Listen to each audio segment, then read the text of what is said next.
morning, ma'am. Good morning, classmates. We are presenting our chosen topic entitled Social System. The tragedy of the poor is that they can afford nothing but self-denial. Poverty is the worst form of violence. Poverty affects many people, but one thing is certain, it can be fixed. Poverty is a worldwide problem, and there are many different reasons people are in poverty. It affects a lot of people. Now, let's proceed to the question. What is poverty?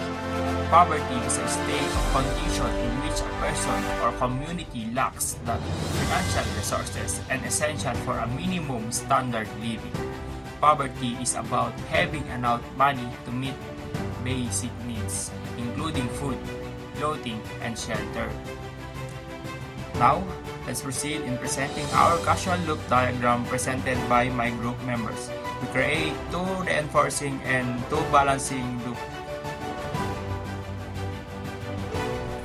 So here we have our balancing loop. Poverty can be inherited. So inheritance of poverty can cause lack of education, training, skills, and we have here social and political because people are uneducated. People indulge in social vices such as drugs, prostitution, and petty crimes as a mean to meet their immediate needs. And if you have social and political, we have here conflict and unrest. So communities in absolute poverty live in places of conflict, like in the past, like Rwanda, Sri Lanka, have suffered poverty as a result of years of tribal and civil wars.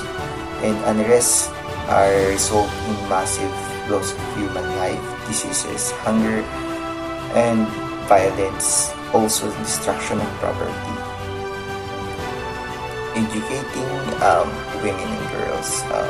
Education of girls and women impacts the rest of the societies in which these girls and women live.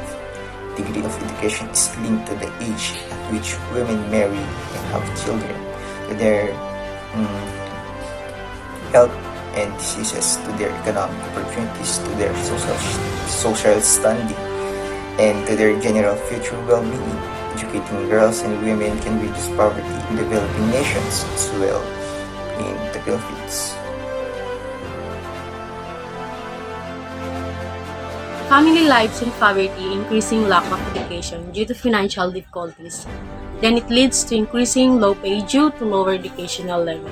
Or because of this, humans' participation in the labor force are increasing that leads to struggle to get a job due to lower educational level.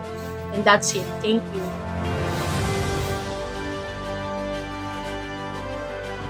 Hello, I am Prince Ford A. Galicia, and I will discuss the group that I created. So let's start. Poverty cycle is a poor families become trapped into poverty for generation. This is due to no or limited access to critical resources such as educational and financial service. So when the family has a limited access in resources, it increases the child grow up in poverty. It causes increasing of child unable to receive education because their parents not receive a good education and thus have a low or lower income, are unable to pay food for good schooling. Then it will also affect their job pursuit because most job now require a degree. Then it increases the failure to escape in poverty. This lack sufficient income also affects living standard, quality and quantity of food, and mental, physical health and well-being. So it increases the family poverty. That's all. Thank you.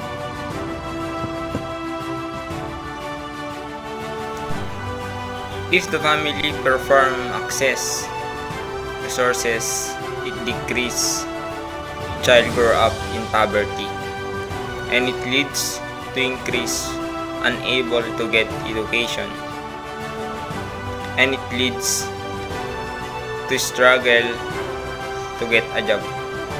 and it leads to fail to escape in poverty, and it leads to family poverty. So, we conclude that poverty has become a great issue in our world. Though many organizations have been created to find solutions for this matter, nobody could not save our world completely from poverty. The most common facts which we can realize we consider on information about poverty is that poverty is mostly occurring in the developing